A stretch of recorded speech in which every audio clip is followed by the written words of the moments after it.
Hola y bienvenidos al primer video para lunes 2 de mayo para la experiencia educativa Mesoamérica. El título para el primer video es Los códices, las fuentes de información. Pues hoy vamos a comenzar con una revisión de los códices, tanto los códices prehispánicos como los códices que vienen de la época colonial. Bueno, pues comenzamos. Antes que hablar sobre los códices de la época colonial, pues cabe mencionar un poco sobre los códices prehispánicos, porque los códices coloniales deriven principalmente de la tradición de la producción de dichos textos, códices o libros durante la época prehispánica. Había una larga historia de la producción de textos, de libros, a lo menos a partir del clásico. Tenemos, como no tenemos como ejemplos pues, directos o libros que fechan del clásico, yo he mencionado antes que el Códice Dresde es el códice más temprano que fecha como el siglo XIII o siglo XIV de la zona maya.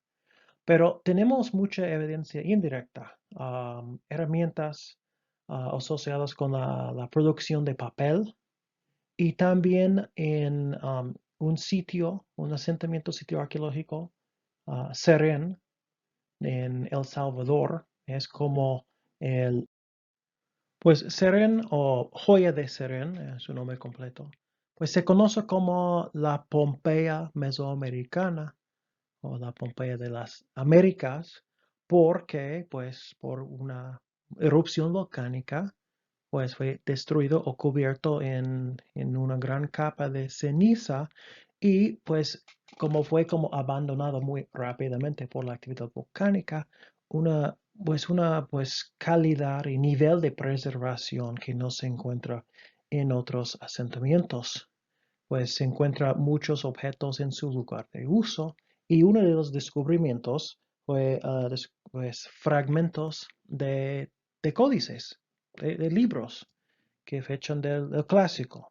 So, obviamente tenemos evidencia, la mayoría indirecta, pero también un poco de fragmentos de evidencia directa para el desarrollo o la presencia de esa tecnología o ese, pues, tradición, a lo menos durante el clásico.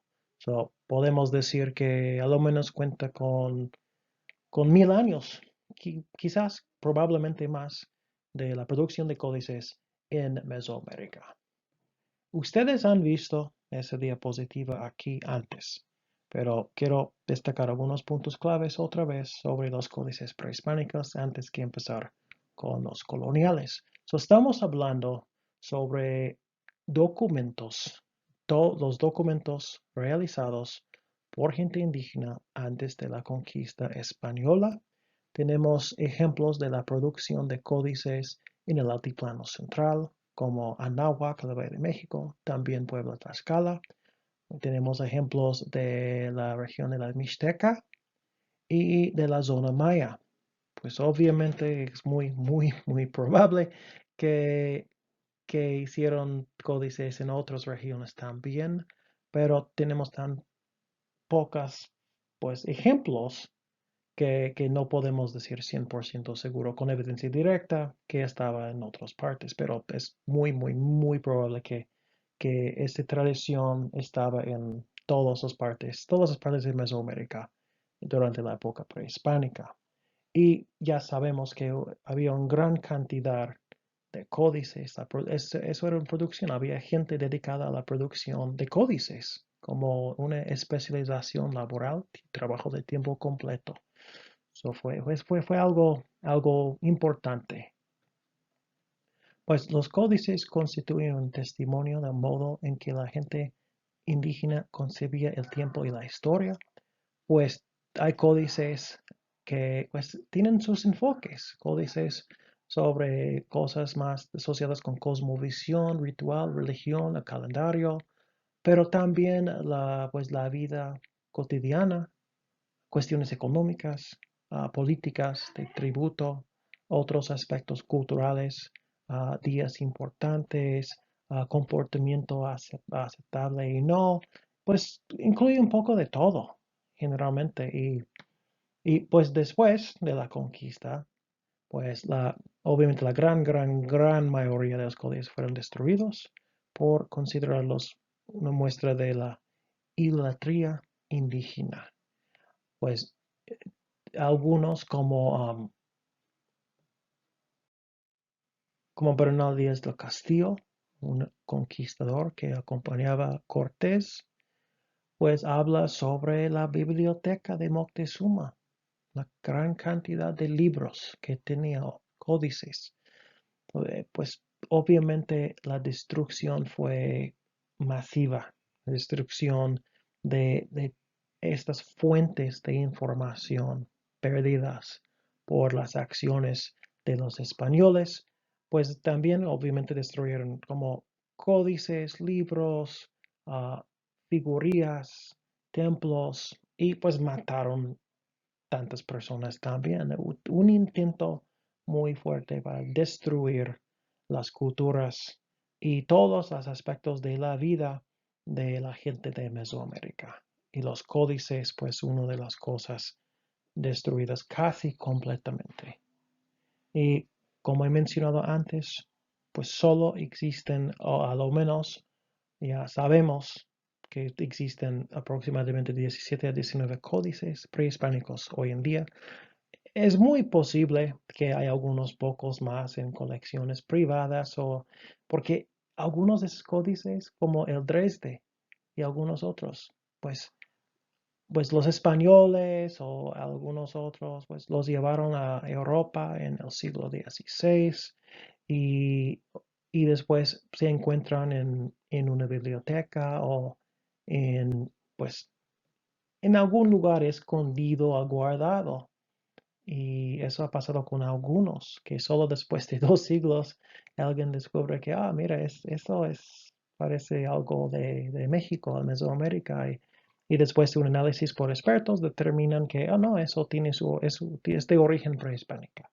So, es muy probable que existen algunos pocos ejemplos quizás, pero ya sabemos que al menos existen entre casi 20 códices prehispánicos. Y entre los códices prehispánicos, generalmente se forman 4 grupos principales. Y aquí en esta lista solo tengo 17. Y en la diapositiva anterior yo tenía entre 17 y 19, porque con algunos hay debate si son de origen de la época prehispánica o de la época colonial. Hay debate sobre algunos, pero esos son los que a lo menos ya sabemos que son de la época prehispánica.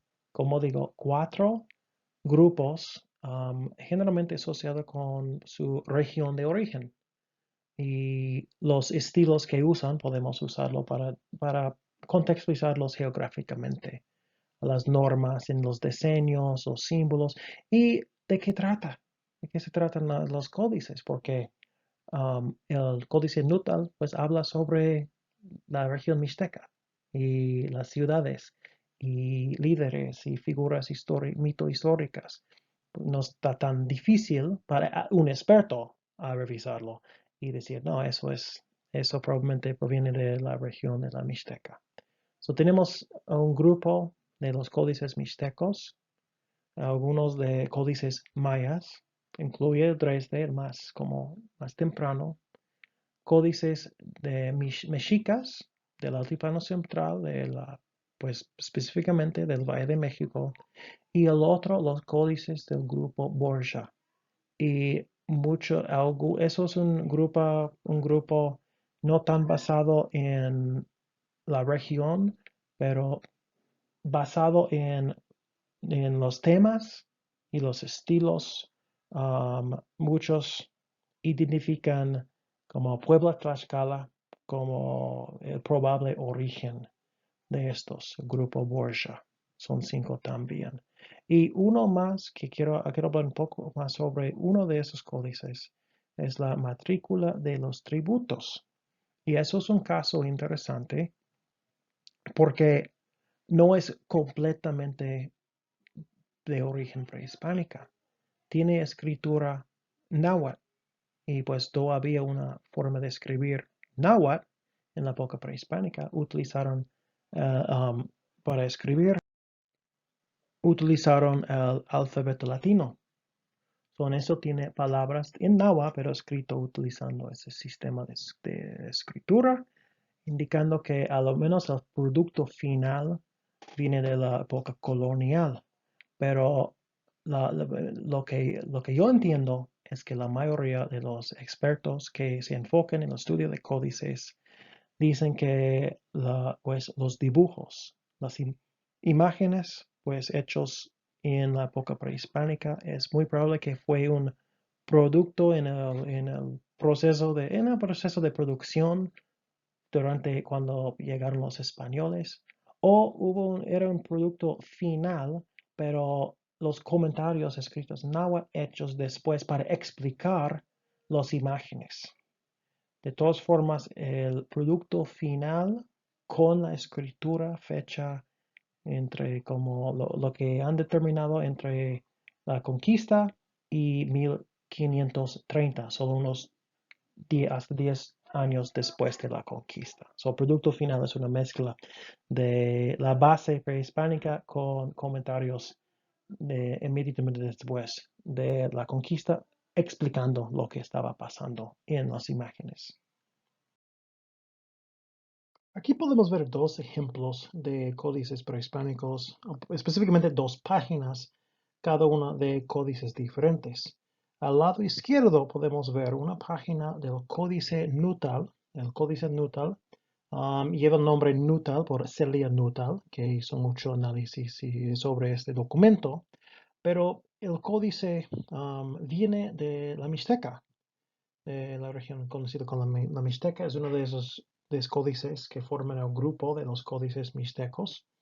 Y dentro de ese códice, pues muchos temas que se encuentran dentro del códice Nuttall, pues asociados con cuestiones de historia, cuestiones políticas.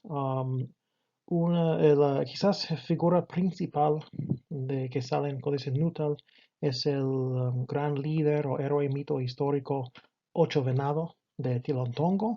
Habla mucho de sus conquistas, sus alianzas y todo lo que hizo en básicamente el siglo XI, siglo XII. Al lado derecho podemos ver una página del Códice Borgia. Pues acabo de mencionar hace poco que pues, hay 4 grupos de códices prehispánicos. Uno de los es el grupo Borgia. El grupo Borgia lleva el nombre Borgia por ese códice específico, pero es solo uno de los 5 códices que forman ese grupo. El códice Borgia, pues, viene de Puebla. Todos esos códices del grupo Borgia, a lo menos según los expertos, probablemente tienen su origen en la región Puebla-Tlaxcala. En esa página del códice Borgia podemos ver 2 columnas, una de cada lado de cada columna de 10 imágenes. Y esos 20 imágenes representan los 20 nombres de los 20 días del calendario. Hablando en términos generales con respecto a los códices prehispánicos, pues yo no soy experto en arte, yo no soy historiador de arte, pero como he leído y como podemos ver, hay algunas características o elementos o atributos estilísticos que muchos de los códices comparten en general. Podemos hablar de unas técnicas o estilos o normas artísticas del arte prehispánico, algo muy diferente que las normas elementos en arte europea, español. Primero, casi todas las representaciones son representaciones como planas, bidimensionales. No hay representaciones de contextos tridimensionales, no hay un intento de representar generalmente diferencias de distancia aparte de distancia horizontal o vertical, pero plano, plano. Podemos ver todas las representaciones planas, planas. Y lo que podemos ver con los códices coloniales que vienen después es poco a poco a través del tiempo, a través de los años, podemos ver cambios en los estilos artísticos que van incorporando más normas o estilos europeos, más representaciones tridimensionales, por ejemplo. En el arte también prehispánico, al menos en los códices, podemos ver como las normas para representar personas, casi siempre al lado, no esto de plano, siempre al lado, de un lado a otro lado. Y podemos ver ese va cambiando también a través de los primeros 40, 50 años después de la conquista. Y aquí se ve unas páginas del Códice Dresde, hemos visto eso varias veces, cuando pues revisamos la escritura y también, si se acuerdan, mencionando ese académico, ese señor Edward King, Lord Kingsborough, que dedicaba mucho de su dinero a la producción de copias de facsímiles. Aquí podemos ver uno, el lado derecho. Pues para comparar este códice Dresde, que viene de la zona maya de Yucatán, comparándolo con los ejemplos que acabamos de ver de la Mixteca y del Altiplano, pues en los ejemplos de los códices mixtecas y del grupo Borja y también los códices mexicas, pues estos otros se usan principalmente imágenes, como hemos visto la escritura del postclásico de estas partes de Mesoamérica, más pictográficos, ideográficos. El uso de imágenes simples no eran formas de escritura tan complejos. Pero pues, la escritura maya hemos visto que sí, es muy complejo y podemos ver en el Códice Dresde mucha escritura, muchos glifos. So, tienen una mezcla de imágenes y glifos. A lo menos aquí yo puedo identificar muchos números. A lo menos conozco que puedo identificar números. No puedo leer la escritura maya, pero los números sí. Pero podemos ver mucha escritura explicando lo que está pasando en las imágenes. Y por mucho tiempo, los académicos pues, pensaron que el Códice Dresde era el códice más viejo, de tiempos más tempranos, de todos los códices prehispánicos que existen, fechando entre el siglo XI y el siglo XII. Um, pero como yo hace poco encontré un estudio hecho en 2018 aquí en México sobre otro códice de la zona maya, Grolier, o también es conocido como el códice maya. Um, por mucho tiempo hubo dudas sobre ese códice maya o Grolier, que muchos dijeron que no era falso, que no era el códice de verdad de la época prehispánica, pero hace 4 años un estudio para fechar el códice, pues identificaron que no solo era auténtico, pero fechaba del siglo XI, casi seguro antes su producción era antes del códice Dresde. So, cuenta como el códice más viejo de no solo Mesoamérica, pero el libro más viejo del continente de América. Pero pues tenemos que recordar que existen, al menos conocidos, existen entre 17, 19, quizás 20 códices prehispánicos en total, aunque en la época prehispánica existían miles y miles y miles y miles. So, tenemos muy pocos ejemplos, pero de todas formas podemos identificar algunas similitudes, algunos elementos compartidos entre los grupos diferentes de regiones diferentes, pero también podemos identificar algunos elementos diferentes. Los códices mayas utilizan mucha escritura, mientras que los otros usan más imágenes y puras imágenes. Otro códice muy interesante, lo mencioné hace poco cuando hablé sobre los grupos diferentes, es la matrícula de tributos. Now, la matrícula de tributos se considera como un códice prehispánico aunque contiene, y como podemos ver en esa imagen, contiene escritura náhuatl, pero hecho con el alfabeto latino. La escritura viene de la época colonial. Pero lo que parece es que fue un libro de la época prehispánica y después, en los primeros años, después de la conquista, alguien o algunos escribieron para, pues, pues frases explicando, explicando las imágenes, lo que representan las imágenes. Y la matrícula de tributos, pues es un documento, es un libro, es básicamente, pues como dice, de tributos. Es una lista de tributo asociado con el Imperio Azteca, el Triple Alianza. Es un registro, básicamente un registro de tributo. Transferencias, bienes que los que vivían bajo el control del Imperio Azteca, pues tienen la obligación de entregar al imperio. Eso es básicamente el registro de estas cosas. Y podemos ver que consiste en 16 hojas, una hoja para cada provincia bajo el control del Imperio Azteca. Estamos hablando sobre los últimos años de la época prehispánica, porque podemos ver, pues el Imperio Azteca solo existía por más o menos un siglo y iba creciendo poco a poco a través de los años.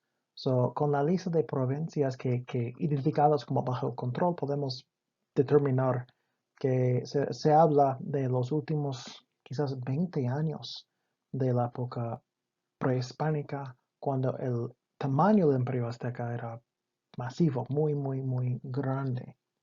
Y cada hoja identifica la ciudad principal de la provincia y las ciudades bajo el control de la ciudad principal. Estamos hablando de una jerarquía de extracción, un sistema de tributo vertical en que la Triple Alianza controlaba o conquistaba o tenía bajo de su control varias provincias. Cada provincia tenía su propio centro, su nodo político, económico y la responsabilidad o obligación de ir y hacer la colección del tributo para exportarlo al altiplano central. Por ejemplo, en Veracruz hubo algunas provincias y uno de estos centros o ciudades principales, nodos regionales que controlaba la provincia en el sur de Veracruz, era Tuxtepec, que es Tuxtepec, Oaxaca, hoy en día.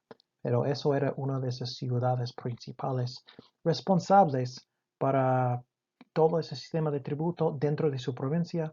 Cada pueblo o ciudad bajo de su control tenían que entregar algunos bienes específicos o personas o animales y después Tuxtepec o Toxtepec en este caso tuvo que pues meterlo en un lugar y mandarlo al altiplano central. Este matrícula de tributos identifica dichos pueblos y lo que tienen que entregar, aunque sea una cantidad específica de algunos tipos de animales o de comida o de cacao o de plumas o oro o esclavos o lo que sea, una gran mezcla de muchos bienes diferentes. Y podemos identificar, pues, los productos en demanda por eso, los productos populares, cuál la región que tenía que entregar. Algo interesante con respecto a la organización de tributo bajo el control del Imperio Azteca es que a veces obligaron a algunos pueblos dentro de una región de entregar bienes que no podían conseguir dentro de su propia región. Algunos han propuesto que eso también es de extracción forzada, también fue una forma de fomentar, facilitar interacción regional económico dentro de las provincias y entre provincias diferentes. Por ejemplo, pues no sé, es solo una situación hipotética, pero que quizás les obligaron a pues un lugar en el altiplano de Oaxaca, por ejemplo, de mandar una cantidad de cacao cada 6 meses. Pues no hay cacao en esa parte de Oaxaca, ellos tenían que conseguirlo desde otros para después mandar el cacao al altiplano central. Como digo, eso solo es una situación hipotética, no sé exactamente cuáles bienes eran, pero podemos revisar la matrícula para saber. Habla también de gobernanza. Estamos hablando de un sistema de extracción de tributo, extracción forzada, transferencias de bienes forzadas o relacionado con control político. Podemos identificar las provincias bajo control del imperio y la estructura del paisaje político. También matemáticas, pues estamos hablando de cantidades de bienes diferentes y según un calendario también, cada 3 meses una cantidad de 200 bipiles y 400, pues, o cualquier medida que usaban de algodón o algo así. Podemos ver el uso de las matemáticas dentro de ese registro. Y podemos identificar mucha información económica. Podemos identificar la producción o el origen de muchos bienes. Esas cosas vienen de esta región, esas cosas vienen de otra región. ¿Cuáles eran los bienes, como digo, en alta demanda, por ejemplo? Y podemos hablar, eso tiene mucha información sobre la geografía, nombres, los nombres en náhuatl de regiones diferentes. También la organización espacial y geográfico del imperio. Y como digo, pues hay debates si es prehispánico o no la matrícula, el códice, pero me parece que la gran mayoría de expertos están de acuerdo que el códice viene de la época prehispánica en los últimos años antes de la conquista, o quizás, algunos han propuesto también, quizás estaba en proceso de producción cuando comenzó la conquista. Alguien había comenzado de hacerlo y terminó después, y podemos ver con la escritura que eso fue algo adicional después, probablemente un poquito después de la conquista. Y podemos ver, y vamos a ver, hay otro códice, un códice colonial conocido como Códice Mendoza, que también se trata de esos temas, habla mucho de tributos y organización política del Imperio Azteca.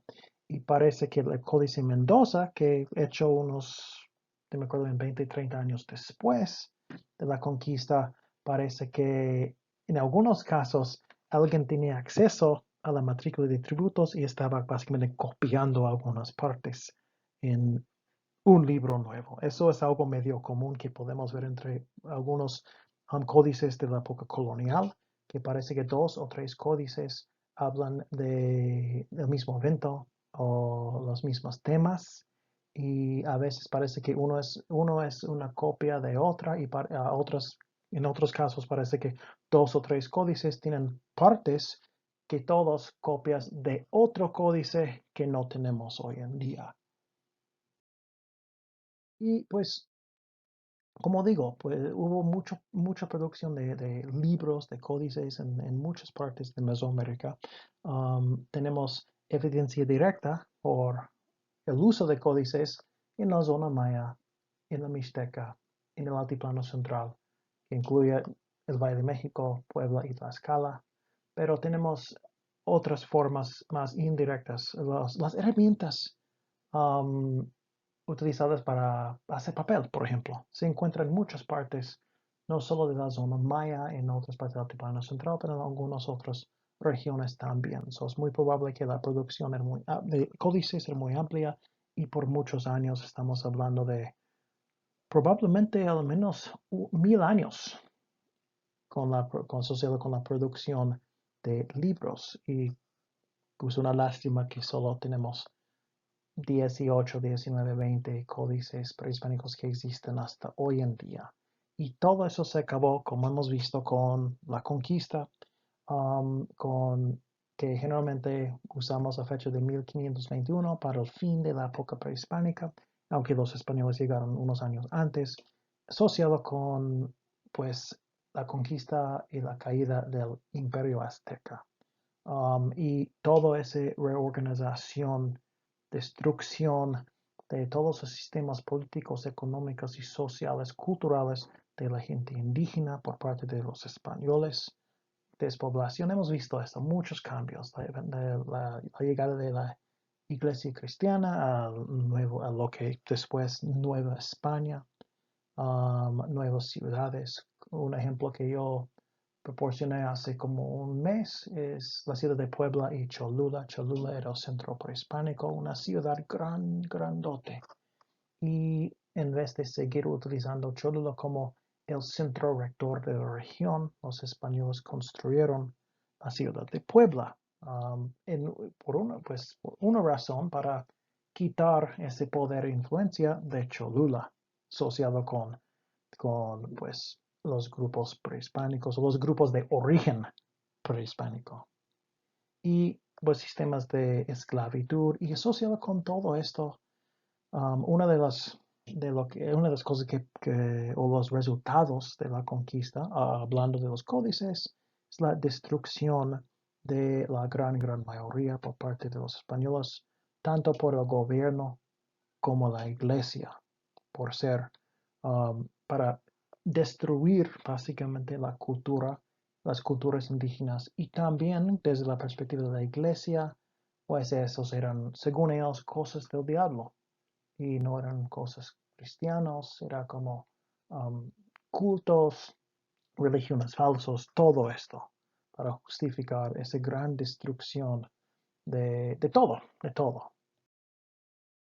So, lo que tenemos que mencionar también es que aunque hablamos de códices, pues hay una diversidad dentro de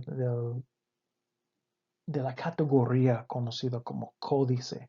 Es como los libros, pues tenemos los libros pueden venir en tamaños diferentes, contienen información diferente. Pues con respecto a los códices, podemos dividirlos por la forma. Y hablamos sobre códices.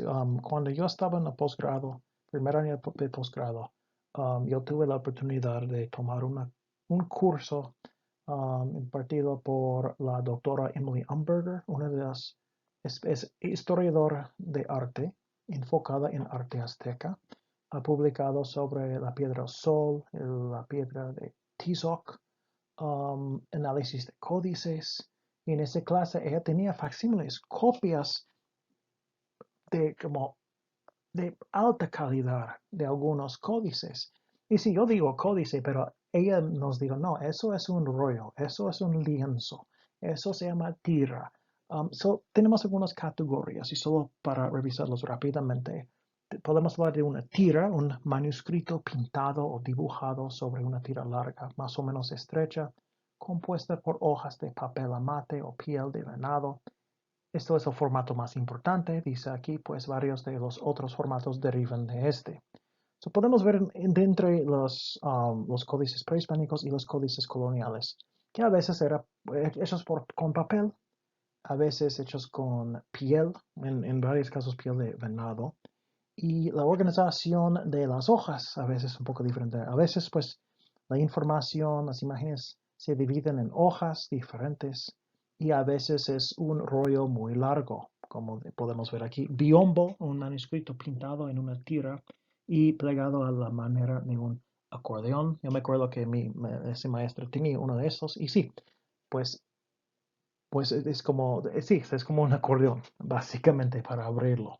Y uno que tenía, pues medía como, pues no sé, 6 metros de largo, algo así, 7 metros, era muy largo. Tenemos un rollo, una tira que ha sido enrollada y un lienzo, un rectángulo de tela, generalmente de gran formato.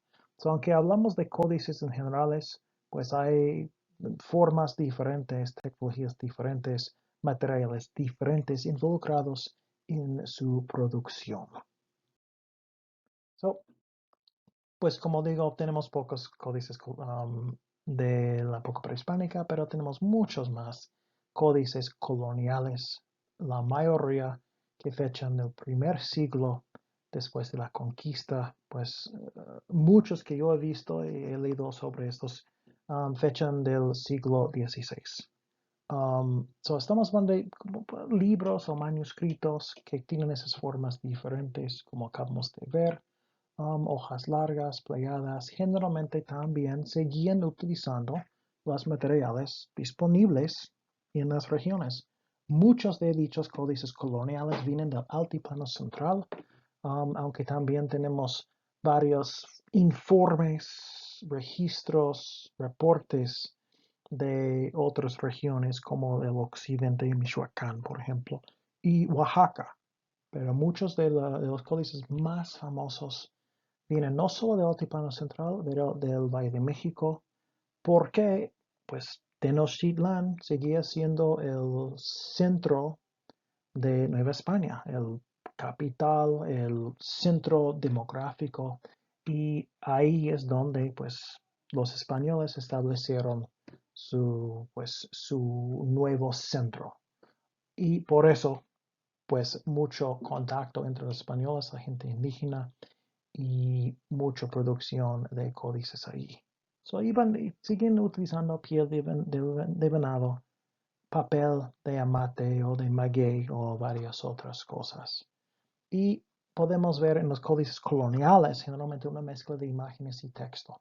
Imágenes que seguían en otros casos, podemos ver una continuidad del uso de la escritura, especialmente la escritura azteca, imágenes pictográficos, ideográficos, pero con los coloniales, pues aumentaron las imágenes con texto. A veces en latín, a veces en español, a veces en náhuatl, a veces una combinación, o a veces en un texto, pues una explicación de las imágenes escritas en tanto español como náhuatl. So, podemos ver una mezcla del uso de la escritura diferente. Cuando hablo de náhuatl, estaban escribiendo en náhuatl, pero utilizando las letras alfabéticas del latín, básicamente. Y como mencioné, las formas de evidencia indirecta, en esa imagen al lado derecho, es una piedra pulida utilizada para hacer papel. Generalmente hacer papel de, de un árbol, como de mate, para suavizar pues, pues, la madera y esta parte, toda esa tela, la parte de superficie de la madera. Eso es una forma de evidencia arqueológica indirecta para la producción de papel. Y eso sí se encuentran en varios lugares diferentes. Yo he visto algunos de estos en museos y en colecciones. Hablando de los códices coloniales de la Nueva España, como digo, hablando sobre algunos puntos principales, documentos producidos después de la conquista, básicamente. Cuando hablamos de códices en general, podemos incluir códices prehispánicos y códices coloniales, aunque podemos especificar códices coloniales. Y estamos hablando sobre dichos documentos producidos durante la época colonial, la mayoría durante el primer siglo después de la conquista. La mayoría de los códices en territorios actuales de los estados del centro de la República de México. En la Ciudad de México, Estado de México, Morelos, Puebla, Tlaxcala, en esta región. Porque eso fue el centro demográfico, y muchos españoles cuando llegaron a Nueva España, pues se fueron ahí. Mucho más contacto, interacción y la producción de dichos documentos. Y podemos ver pues sí, aunque podemos ver cambios en las normas artísticas, los estilos, las formas de representar personas, imágenes, el uso de imágenes. De todas formas, pues no es una ruptura, es más una transición. Podemos ver la continuidad en muchos de los elementos artísticos de la época prehispánica que podemos ver en los códices de los clásicos que siguen en la época colonial. Y como digo, esos son algunos de las fuentes de información sobre la cultura náhuatl azteca que tenemos, a lo menos sobre la cultura azteca. Cuando hablo de azteca, pues se refiere a nahuablantes, pero se refiere especialmente a nahuablantes durante el posclásico y la época colonial. Pues podemos hablar de náhuatl de hoy en día. Hay millones de personas que son náhuatl y hablan náhuatl, pero no usamos el término azteca para hablar de ellos hoy en día. Dentro del mundo académico, azteca refiere a náhuatlantes, generalmente del Altiplano Central, específicamente durante el postclásico y la época colonial. So, es una gran fuente de información sobre varios aspectos culturales de los náhuatl durante ese tiempo, de cosmovisión, de cultura, de la vida cotidiana, organización política, la estratificación social, pues información que viene, e historia también. Hemos visto un poco sobre las migraciones de mito históricos de los grupos nahuas, pero también muchos códices contienen información sobre los líderes, los Huetlatoani de los Mexica, los Tlatoani de varios otros ciudades, Altepe o ciudades en el Altiplano Central. Podemos reconstruir linajes reales, guerras, conquistas, conflictos, lo que vimos un poco con respecto a la escritura maya no clásico. So, información sobre religión, ritual, estructura social, historia natural, historia cultural, la vida cotidiana. Hay partes en códices que hablan de cómo la forma correcta para crear los hijos, los contenidos de la escuela para los élites y la educación para la gente común, las normas de la sociedad, las, las leyes, las reglas. Pues podemos ver, hablando del postclásico, especialmente en el Altiplano Central y por ejemplo dentro de Tenochtitlán, una sociedad muy estratificada, clase de las élites y la gente común, con una gran división entre los dos, reglas diferentes para la clase alta y clase de gente común, muy poca movilidad social o socioeconómico, um, algunos, algunas cosas que solo los élites podían utilizar y podemos identificar todo esto en los códices. Aquí podemos ver en esa imagen, hablando del año Setoshli o uno conejo, que en el calendario gregoriano es 1454. Eso habla de una gran como hambruna en el Altiplano Central. Sequías, pues, y hablan de Moctezuma, el primer Moctezuma, Ilbicamina, no Xocoyotzin. Moctezuma Xocoyotzin pues, era el Huetlatoani cuando llegó Cortés. Estamos hablando del siglo XV con Moctezuma Ilbecamina. Era como si me acuerdo, su abuelo o bisabuelo del Moctezuma seguro. Pero básicamente hubo una gran hambruna y muchos se murieron. Y Moctezuma pues mandaron miles de personas al Altiplano Central a la costa del Golfo, a Veracruz. Vamos, como pues ya no hay suficiente comida por acá, ustedes ya que se vayan, váyanse allá a la costa del Golfo, mejor allá.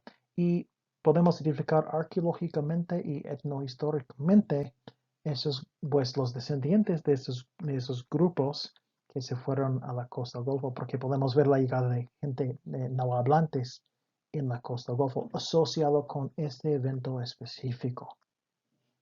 Y hablando de códices coloniales, yo no he visto como cuando iba buscando la cantidad de códices prehispánicos conocidos, pues sí, siempre yo encontraba entre 17 y 19, uno dijo 20. Cuando hablamos de códices coloniales, estamos hablando de alrededor de 500, pero muchos más. Hay muchos más que códices, los códices prehispánicos. Y todavía hoy en día se van encontrando más códices coloniales porque un códice que se quedó dentro del pueblo en lo que hicieron. Y eso, pues cada año, pues me parece que encuentran algunos otros nuevos códices coloniales. Y cabe mencionar algunos individuos importantes conocidos con respecto a la producción de códices. El primero, Diego Durán. Diego Durán, pues un fraile dominico, muchos involucrados, pues me parece que casi todos involucrados que de origen europeo, involucrados en la producción de códices, la mayoría asociados con la iglesia y los demás asociados con el gobierno de Nueva España. Diego Durán, un fraile dominico, pues nació en España, pero cuando tenía 7 años, pues fue con su familia a Nueva España. Y pues hoy en día México, en ese tiempo Nueva España. Y estamos hablando de unos 20, un poco más de 20 años después de la conquista, llegaron al Valle de México y él creció en Texcoco. Y como llegó un niño y en ese tiempo, pues la gran mayoría de las personas que vivían en Nueva España en general, pues gente indígena en Texcoco, pues náhuatl hablantes.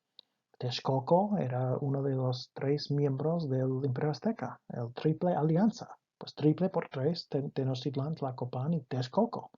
Texcoco conocido por su gran líder Nezahualcóyotl, pero Nezahualcóyotl, un enemigo de Tezozomoc de Azcapotzalco, si se acuerdan que los guerreros mexica pelearon al lado de Tezozomoc contra Texcoco y Nezahualcóyotl. Después Texcoco formó parte de la Triple Alianza. Well, Diego Durán pues llegó a vivir y creció en Texcoco y aprendió náhuatl. Y no solo aprendió unas palabras, pues él hablaba náhuatl. Y cuando era adulto, pues entró a la iglesia, a ser un fraile dominicano, y fue a Oaxaca, trabajaba en Morelos, en algunas partes para la iglesia. Y Diego Durán, pues se conoce no solo por sus códices, sus textos, pero criticaba la iglesia, y más que muchos otros miembros de la iglesia. No es para decir que era como el salvador de la gente indígena, pero sí criticaba la iglesia, criticaba su tratamiento de la gente indígena y criticaba las perspectivas de la iglesia y del gobierno un poco, sobre sus perspectivas sobre la gente y la cultura y las culturas de la religión de, de los grupos indígenas. Y conocido por su gran obra, La historia de las Indias de Nueva España, más conocido como el Códice Durán. Muchos de esos casos llevan un nombre oficial, pero se conoce más por otro nombre. Vamos a ver también, así es con el Códice Florentino. Pues Durán, responsable para la historia de las Indias de la Nueva España, que consiste en 78 capítulos y abarcan desde la historia de la creación azteca, cosmovisión, hasta después de la conquista española. Información histórica también. Contiene una gran cantidad de información y, como digo, incluye una cronología de los reyes aztecas, reyes o Huetlatoani, líderes, específicamente los líderes de Tenochtitlan. Hablando de Durán, pues ese códice Durán, pues no fue publicado hasta el siglo XIX. Se encontró en la Biblioteca de Madrid por José Fernández Ramírez en el siglo XIX. Hecho en el siglo XVI, pero publicada por primera vez en el siglo XIX. Y Durán, en otra de sus obras, habla de eso un poco, eso en el siglo XVI. Dice que él pensaba que esta gran obra, pues no lo iban a publicar, porque según en sus propias palabras, Durán dijo que algunas personas, y hay muchos, dicen que, hablando en sus propias palabras, dicen que algunos dicen que mi trabajo va a rescatar costumbres y ritos de la gente indígena, porque no sus trabajos, su gran obra, pues no hizo un análisis crítica, no estaba diciendo que esas cosas son malas, era solo un registro más de información. Él explicó que muchos pensaban que Durán era como, según algunos, más al lado de los nahuas. y que demasiado cercano a la gente indígena y que no tomaba una perspectiva más crítica como deberían hacer como miembro de la iglesia para acabar con esas religiones indígenas. Y pues Durán tenía muchos, tuvo, tuvo la oportunidad de obtener más información precisamente porque hablaba náhuatl.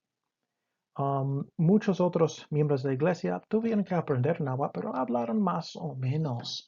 Pero no, él hablaba, él tenía un alto nivel de no solo conocimiento del lenguaje, pero también la cultura. Creció en una comunidad que era, pues, Texcoco, que era mayormente nahuatlantes. So, él, interactuaba todos los días pues sus vecinos, la gente que encontraba en las calles, en la ciudad, pues hablaban náhuatl. So, él aprendía náhuatl y tenía un mayor conocimiento de la cultura también. So, él pudo contextualizar sus estudios dentro de un contexto cultural un poco más náhuatl. No es para decir, podemos hablar de estudios antropológicos y la perspectiva émica y ética, la perspectiva desde dentro y desde afuera. Y muchos de los demás, de la iglesia, pues tienen una perspectiva desde afuera. No quiero decir que Durán tenía una perspectiva 100% de adentro, pero mucho más cercano a una perspectiva émica que los otros. Y su obra, podemos ver esto en su obra. Y con esa habilidad de hablar, podía acceder más información y desarrollar mayor nivel de confianza con los informantes, los que proporcionaron, la gente indígena que proporcionaron dicha información que él y algunos de sus asistentes iban registrando. Y otro individuo asociado con la producción de códices en la época colonial, quizás el individuo más conocido entre todos, es Fray Bernardino de Sahagún. Pues Sahagún, pues como Durán, pues nació en Europa y llegó a Nueva España después. Pero Durán llegó con un niño y pues cuando tenía 7 años llegó a Texcoco y tenía la oportunidad de aprender náhuatl. Pues, Sahagún o de Sahagún, pues Bernardino lleva pues de Sahagún porque es de Sahagún, de lo que hoy en día es España. Pues era un misionero franciscano. Llegó a Nueva España cuando tenía más o menos 30 años y se quedó por el resto de su vida y principalmente dentro del Valle de México.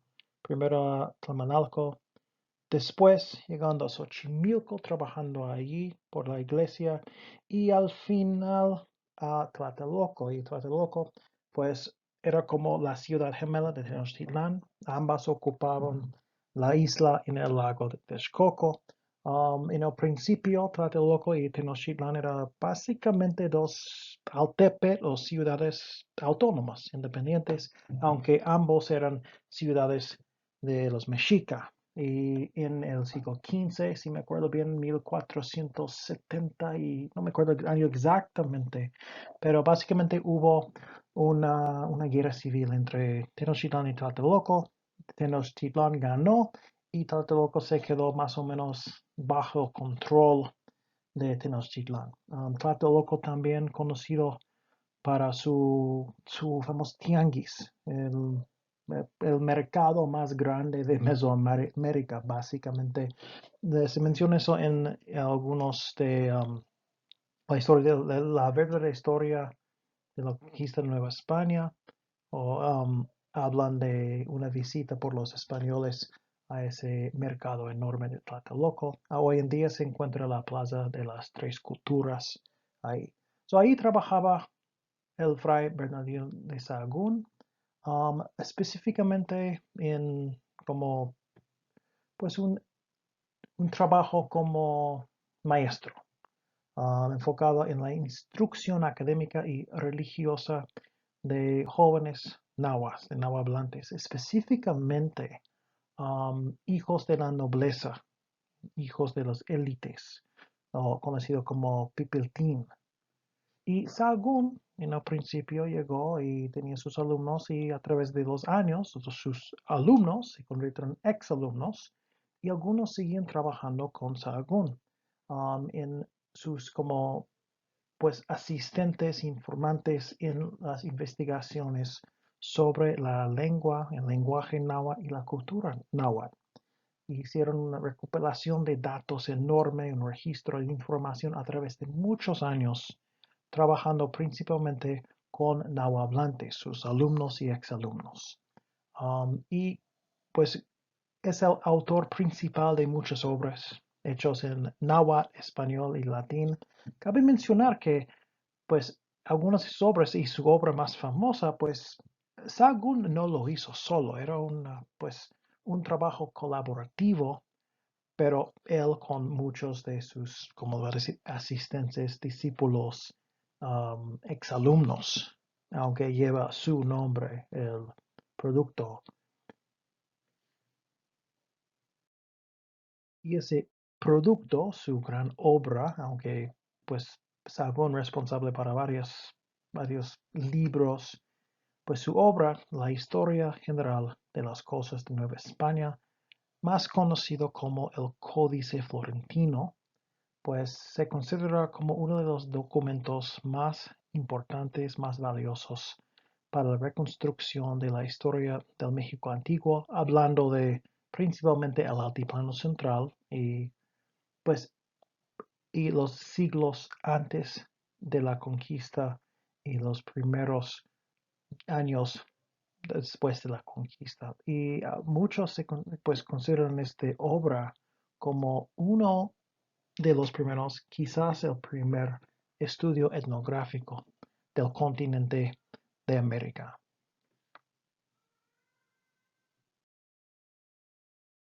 Pues Sahagún, su trabajo principal dentro de la iglesia en Tlatelolco fue la instrucción académica y la instrucción religiosa de los hijos de la nobleza indígena, los hijos que eran nahuatlantes, los hijos de los pipiltín, los élites. Y pues Sahagún pues dedicaba hay años de recopilación de datos sobre todos los aspectos de la vida, la cultura, lenguaje, todo, cosmovisión de los nahuas. Y los objetivos de Sahagún en hacerlo, pues era describir y explicar la religión, las creencias, cosmovisión, las prácticas, las deidades indígenas antiguas, y pues por una de las metas era para ayudar a pues la iglesia, los frailes y otros para entender la religión de los aztecas y para facilitar ese proceso de evangelizar esta gente indígena, para identificar, entender sus creencias, su religión, para pues cambiarlos, para evangelizarlos. Y pues también otro objetivo, crear un vocabulario del idioma azteca. Pues náhuatl. Hablamos de aztecas, pero pues estamos hablando de nahuatlantes, los que hablaron náhuatl. Y pues un trabajo de no solo pues construir un diccionario, pero para dar más contexto y entender mejor el contexto cultural de los grupos, obviamente todo con ese objetivo de convertirlos a la religión cristiana. Y también pues registrar y documentar la gran herencia cultural de los pueblos indígenas de la Nueva España. So, como digo, eso era un proceso que duraba por años y años, y no solo Sahagún, pero solo Sahagún encargo del trabajo con varios alumnos, exalumnos del hablantes, pues proporcionando la información que ellos tenían y también pues para obtener otra información, entrevistas y todo, para obtener más datos. Esa obra, el Códice Florentino, También más pues, oficialmente la historia general de las cosas de Nueva España. Pues, como digo, pues Sahagún y sus varios asistentes y alumnos y exalumnos, pues trabajaron en esto por años. A través de 40 años. Y Sahagún, pues responsable para investigaciones o coordinar investigaciones, información, entrevistas y registrarlo, compilarlo y básicamente construir. Pues hablamos de esto como una obra, pero estamos hablando de como básicamente un conjunto de textos. Y pues, como digo, trabajaba, aunque la obra lleva el nombre de Sahagún, era Sahagún con muchos más trabajando en este trabajo, alumnos y exalumnos específicamente del Colegio de Santa Cruz de Tlatelolco, donde Sahagún pues trabajaba. Y la obra, pues estamos hablando de 2.400 páginas entre 12 libros. Todo esto es la historia general de las cosas de Nueva España, el Códice Florentino, pero quizás sería más correcto decir los códices, porque son varios, 12 libros, más de 2.000 ilustraciones dibujadas por artistas nativos. Son muchas imágenes como mencioné, todos los aspectos de la vida, la cultura, la religión, pues cuestiones históricas, políticas, económicas, todos los aspectos de la vida cotidiana. Aquí podemos ver en esa imagen, pues, la producción de tortillas en una imagen enseñando cómo hacerlo y cómo ese proceso. So, toca temas muy cotidianas, no solo cuestiones de cosmovisión. Sobre la cultura, cosmología religiosa, prácticas rituales, la sociedad, la economía, historia natural, pues contiene información sobre los nombres de varias plantas útiles para usar como medicina. So, una gran diversidad de temas. Y como mencioné, pues una obra, una súper importante fuente de información sobre pues ese tiempo, sobre esos últimos siglos de la época prehispánica y los primeros años de la época colonial, pues hablan de muchos aspectos diferentes de la vida y la cultura de los grupos nahuas. Y podemos ver algunas imágenes aquí, pues la producción de uso de algodón, la producción de ropa, um, procesos asociados con la educación. Aquí podemos ver um, actividades didácticas, por decir, interacción económico, político. Aquí abajo podemos ver algunos individuos hablando y podemos ver algunos símbolos al lado y arriba identificando de dónde vienen ellos, una interacción, una escena histórica. Podemos ver muchos temas. Conflicto, música, como mencioné antes, medicina, um, varios deportes y juegos, um, el comercio, cuestiones económicas de interacción, intercambio, mercados, reglas con respecto al intercambio económico, prácticas agrícolas y mucho más. Muchos de dichos códices vienen del trabajo de miembros de la iglesia, pero otros pues vienen del gobierno. Uno, Antonio de Mendoza, el primer virrey de Nueva España, pues llegó a Nueva España y tenía una de sus responsabilidades, o por orden del rey de España, pues para proporcionar evidencia, información sobre el sistema político y sistema de tributo de los aztecas, el sistema específicamente asociado con el imperio azteca. Y Mendoza, pues iba, aparte de otras responsabilidades, tenía que trabajar en esto. Y él organizó la producción de un texto sobre dichos temas, sobre información. Tuve que pues formar un grupo, un equipo para dedicarse a trabajar en enfocado en la producción de un texto sobre esos datos, esta información. Y pues contrató artistas y escribas aztecas del Colegio Franciscano de Tlatelolco, otra vez. Um, yo me acuerdo que en un lugar, no me acuerdo dónde, yo había leído que quizás algunos de los discípulos de Sagún quizás trabajaron no solo en el Códice Florentino, pero también en ese trabajo por Antonio de Mendoza. Y lo que salió de esto se conoce como el Códice Mendoza por Antonio de Mendoza. El Códice Mendoza, otro texto, otro códice hecho en 1541, estamos hablando de 20 años después de la caída de la Triple Alianza de Tenochtitlán, hecho bajo la dirección de Mendoza, pero hecho por artistas y escribas aztecas. Y pues bajo de Mendoza, los frailes o sacerdotes franciscanos.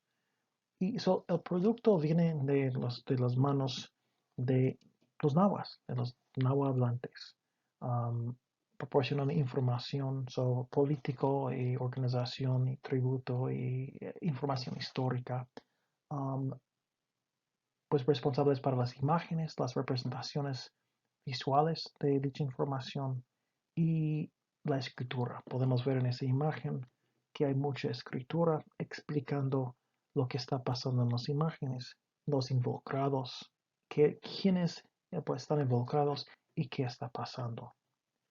Y como digo, dirigido al rey, por orden del rey. Y contiene mucha información histórica, hablando de la organización política de los aztecas, la Triple Alianza y la organización de tributo y cuestiones económicos, pues incluye una historia de los reyes aztecas, específicamente los mexicas de Tenochtitlán, los Tlatoani. Y pues pues tiene mucha información sobre la historia del imperio. Hemos visto que el imperio formó en el siglo XV y existía por menos de 100 años, pero durante ese tiempo muchas conquistas incorporando otras regiones bajo su control, la formación de provincias y la extracción de tributo por un sistema jerárquico. So, mucha información, lo que sabemos, mucho viene de este Códice Mendoza. Y también tiene mucha información sobre la vida cotidiana de la gente indígena de ese tiempo. Y hecho 20 años después de la conquista, pues mucho de esa información viene pues obviamente tiene su origen en la época prehispánica, porque estamos hablando de solo 20 años después. Consiste en 71 folios en un estilo artístico más azteca, más indígena. No habían pasado tantos años en que podemos ver tantos cambios con respecto a los estilos artísticos o los elementos artísticos. Y usa pictogramas. Hemos visto que la escritura azteca, principalmente pictográfica, ideográfica, el uso de imágenes no simples, pero imágenes que se entienden um, sin saber un idioma específico. Podemos ver el uso después de la conquista de muchos de esos mismos símbolos que se encuentran en los pocos ejemplos de la escritura azteca de la época prehispánica. Y mucho escrito en náhuatl. Podemos ver el texto aquí en esta imagen, pero hecho por nahuatlantes bajo la supervisión de los frailes franciscanos en Tlatelolco, ellos bajo la dirección de Mendoza, que tuvo que hacerlo por un orden del rey de España. Los que hicieron el texto pues eran pues los aztecas o nahuas, los grupos nahuas. Y también tiene escrito en náhuatl con traducciones en español. Y podemos ver algunos ejemplos, algunas páginas o hojas de dicho códice. Podemos ver las conquistas de Axayacat, pues uno de los Tlatoani de Tenochtitlán, Tlatoani, el líder del imperio, una lista de sus conquistas. Después en medio una página del tributo.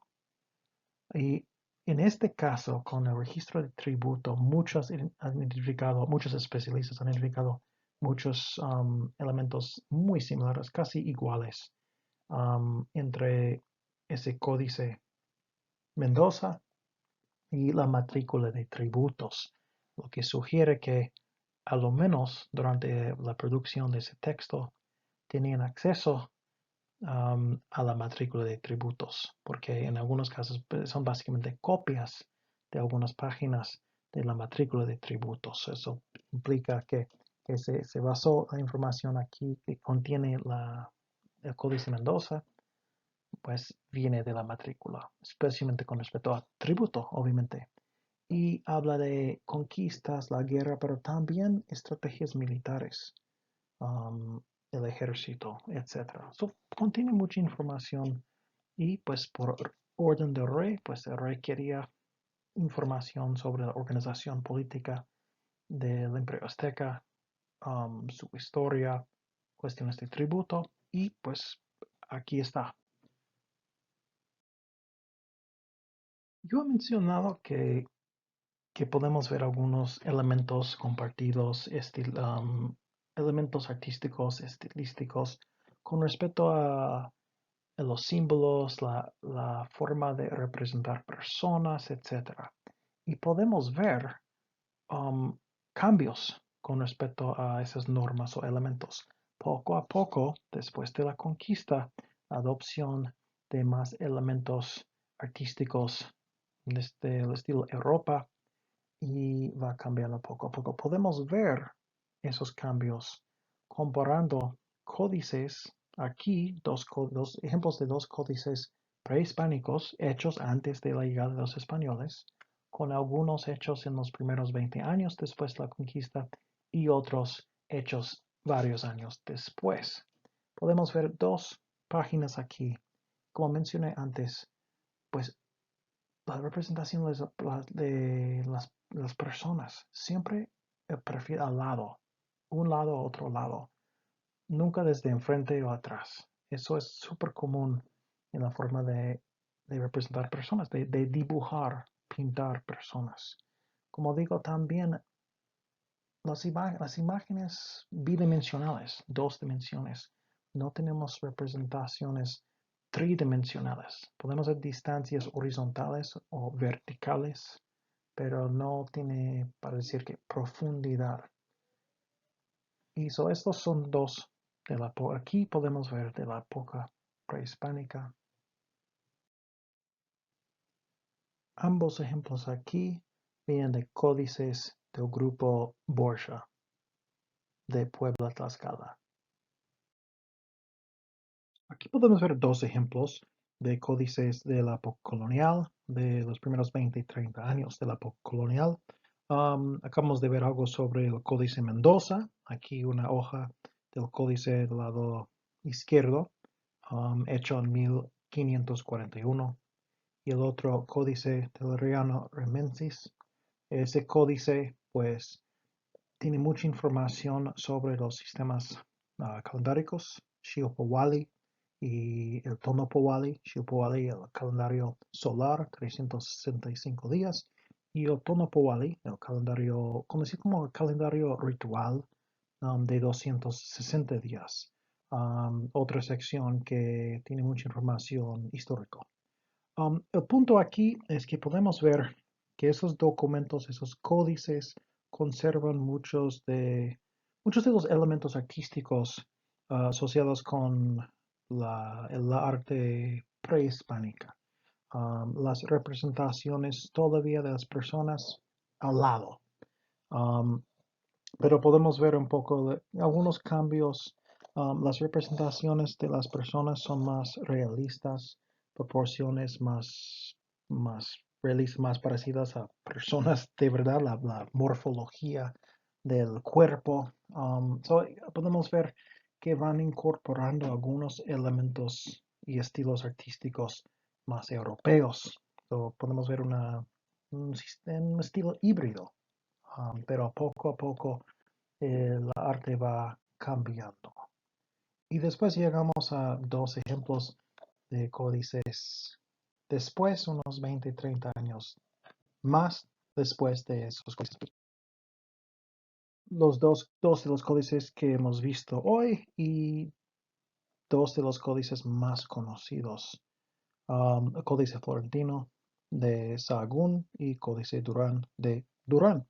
Y aquí podemos ver mucho cambio en la forma de dibujar, de pintar, de representar personas, cosas, objetos, lo que sea. En esta imagen del Códice Durán es Moctezuma, aquí arriba de su palacio, pero ahora podemos ver dibujos, representaciones más tridimensionales que utilizan no solo pues distancias horizontales y verticales, pero tres dimensiones. Igual con el Códice Florentino. No son todas las personas al lado, pero cosas enfrente y atrás de las personas. So, aquí pues cambian comparando esto con los códices Mendoza, por ejemplo, y de los códices prehispánicos, muchos cambios incorporando muchos más elementos artísticos de los estilos europeos. Y los códices en general pues contienen información de una gran variedad, un gran rango de temas, de cosas, información. Muchos hablan pues, de la sociedad, la cultura, cuestiones políticas. Obviamente mucho habla de religión, de cosmovisión, de los dioses, de las creencias, de cuestiones orales, pero también cosas de sociedad, por ejemplo, la medicina. Lo mencioné con el Códice Florentino. Hablan de hay unas partes que hablan de la medicina, de las plantas útiles para eh, enfermedades, infecciones. Hablan de, pues, enfermedades específicas y tratamientos específicos. También mucha información sobre que podemos utilizar para reconstruir la economía del postclásico en el altiplano central, organización política regional e interregional y mucha información histórica. También podemos ver mucha información sobre cuestiones de clase, cuestiones socioeconómicas. Y de ahí, de esas fuentes, podemos ver que la sociedad en el postclásico, en los finales de la época prehispánica, en el altiplano central, estamos hablando de pues una sociedad muy vertical, con una gran jerarquía, um, poca movilidad socioeconómico, clases bien definidas, los pipiltín, la nobleza, las élites, y los masivaltín, la gente común. Um, y varias divisiones muy fuertes, barreras entre los dos, con respecto a reglas, a leyes. Yo he leído que um, en algunos casos, pienso que sí me acuerdo bien en Tenochtitlan, que solo la nobleza podía utilizar ropa de algodón. Son muchas reglas, muchas restricciones, um, castigos diferentes para algunas acciones no permitidas, castigos diferentes para los pipetín y los masihualtín. Y podemos reconstruir muchos aspectos de la sociedad en esos tiempos gracias a la gran cantidad de información que tenemos, información derivada de las varias formas diferentes de los códices. Algunos hechos por la iglesia, como Sahagún Durán, con la ayuda y la mayoría del trabajo de, gente indígena. Y en otros casos, más como informes, registros, reportes hechos por parte del gobierno. Pero todos contienen información importante para nosotros, para como académicos, para reconstruir pues varios aspectos de la sociedad y para reconstruir el contexto cultural, para contextualizar muchos de nuestros estudios dentro de este contexto cultural de los últimos años de la época prehispánica y los primeros años de la época colonial. Y podemos ver mucha información sobre cuestiones como ritual, religión, aquí ejemplos de sacrificio humano y autosacrificio, dos formas de sacrificio, más o menos común y en muchos casos explicando su función dentro de la sociedad y dentro de la religión, las formas diferentes de hacerlo y por la respuesta a la pregunta ¿por qué? ¿Por qué? Podemos ver varios comportamientos asociados con ritual y religión. Aquí podemos ver en el Códice Nuttall, que es uno de los códices prehispánicos de la Mixtequía, un matrimonio real, algunas actividades asociadas con el matrimonio entre élites de comunidades o o señorios diferentes en la Mixteca, todo asociado, como digo, ¿por qué? No solo habla de un matrimonio, pero matrimonio como una forma de fortalecer los vínculos entre ciudades diferentes, establecer, mantener y fortalecer alianzas. En otro lado podemos ver la agricultura, una descripción, eso es muy común también, actividades agrícolas. Obviamente, pues muchas acciones que pues son más o menos cotidianas desde nuestra perspectiva, también tenían pues asociaciones rituales, asociación con cuestiones de cosmovisión, etc. Y en los códices podemos ver mucha información y entender mejor esas actividades y procesos, algunos que no podemos ver muy fácilmente en el registro arqueológico. Pues aquí unos ejemplos de un tema que a mí me interesa mucho, las herramientas líticas, las herramientas hechas con piedra o en Mesoamérica principalmente hecho con obsidiana, vidrio volcánico. Y podemos ver representaciones de muchos usos diferentes de las herramientas de lítica. Aquí, pues, ejemplos del uso de herramientas hechas de obsidiana, la mayoría un tipo de herramienta específica conocido como una navaja prismática. Podemos ver su uso en la guerra y contextos rituales, autosacrificio, um, la guerra o conflicto, batallas, la producción de una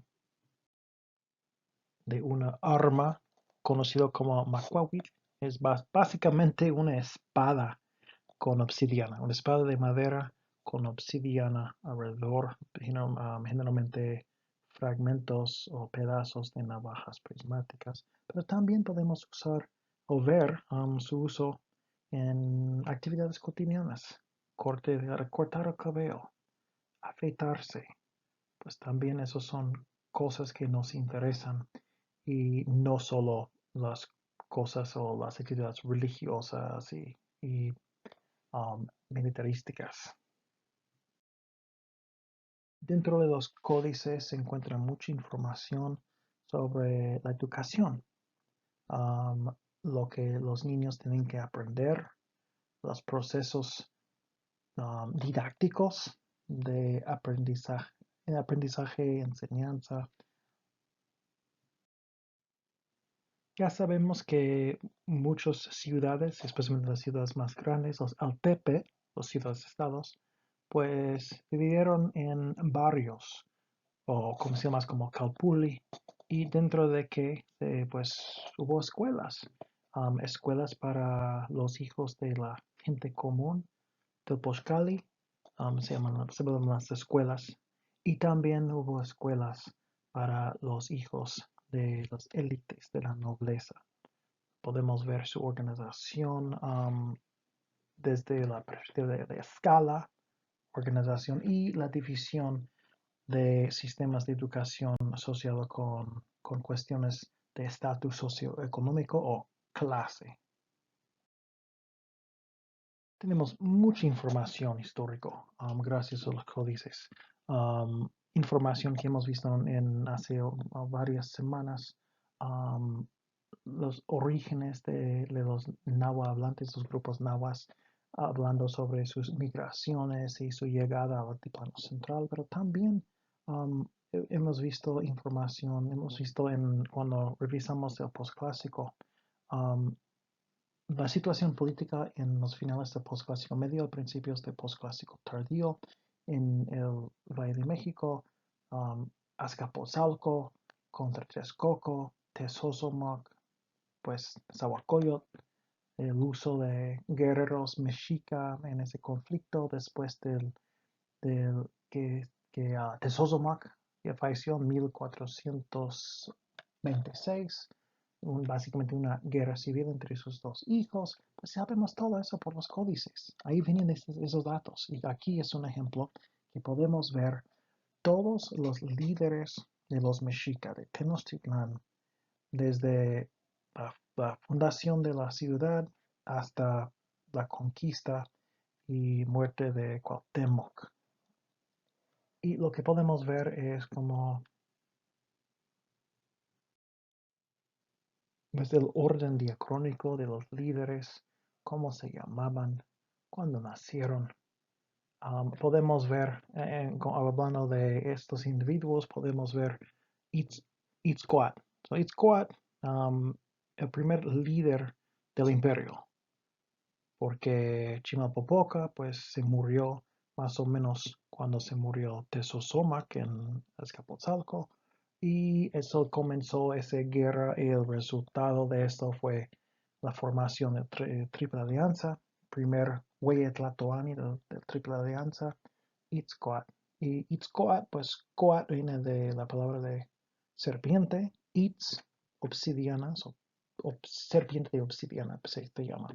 Pero podemos ver y sabemos gracias a los códices que pues él era como hijo de un familiar de Tezozomoc, y podemos ver que alguien era como hermano, primo de alguien, hijo de alguien, y la relación entre todos ellos con otras ciudades, estados, porque obviamente, como hemos visto, en esos paisajes políticos tan fragmentados, podemos ver mucha interacción entre las élites de ciudades diferentes. Podemos verlo en la zona maya, en la mixteca, en todas partes.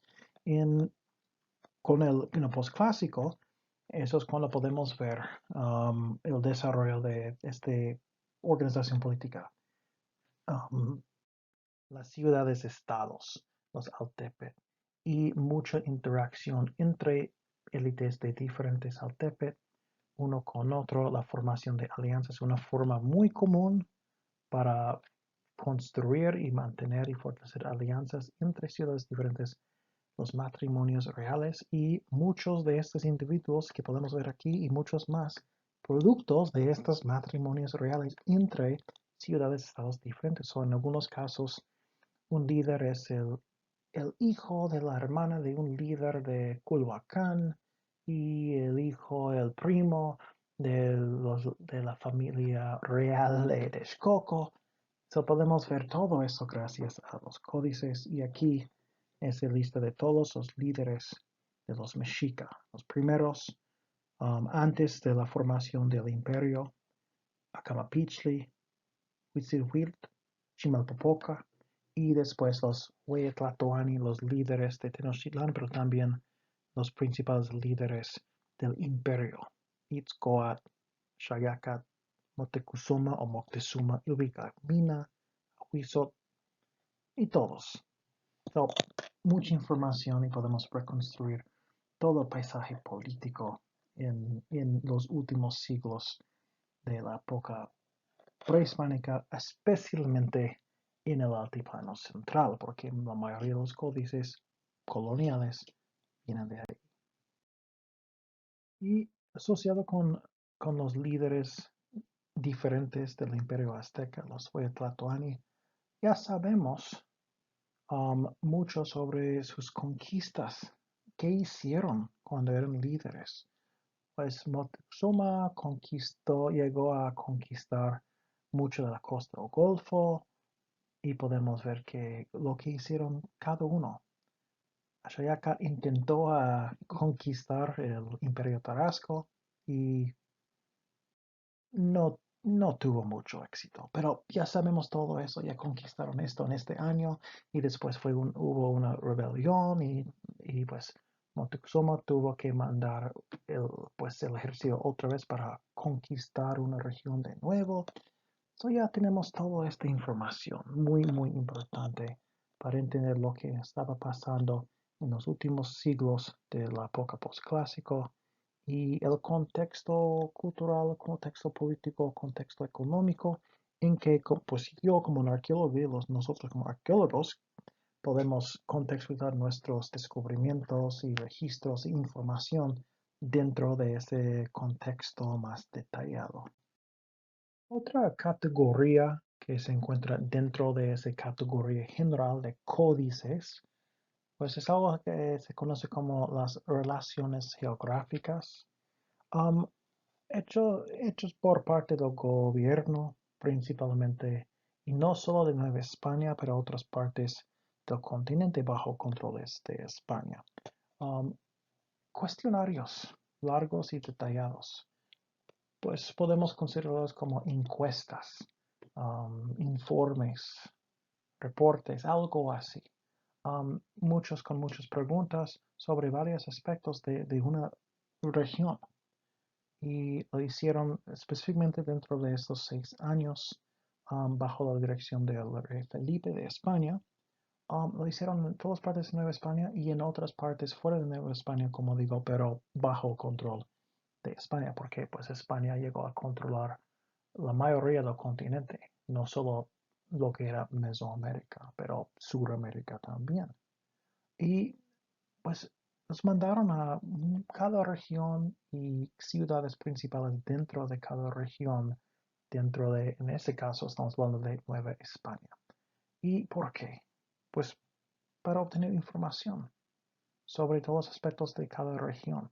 Son no solo estudios culturales, pero sobre los recursos dentro de unos recursos naturales, la geografía, um, cuestiones de movimiento, transportación, interacción, control político y todo para conocer mejor las regiones bajo control de España y para mejorar la habilidad de gobernar, de controlar, facilitar la gobernanza.